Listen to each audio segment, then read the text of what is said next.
15/18 मधून 3.1/3 वजा केल्यास उत्तर असेल. तर विद्यार्थी मित्रांनो, ही वजाबाकी सोडवण्यासाठी सुरुवातीला आपण पहिला अपूर्णांक लिहून घेऊया. 15/18. आता वजाबाकी करायची आहे म्हणून वजा दुसऱ्या अपूर्णांकाला पूर्णांकयुक्त अपूर्णांकाला अपूर्णांकात रूपांतरित करूया. म्हणून 3 त्रिक 9, 9 आणि 1 10, 10/3 बरोबर.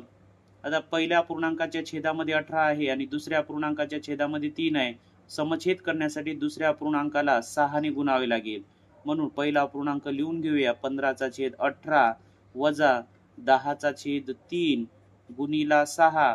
छेदाला 6 ने गुणूया आणि अंशाला सुद्धा 6 ने गुणूया. म्हणून 15/18 वजा 10×60 आणि sin त्रिक 18. आता हे समछेदाचे उदाहरण तयार झालेले आहे म्हणून छेदामध्ये 18 एकाच वेळेस लिहूया आणि अंशाची वजाबाकी करूया. 15 वजा 60.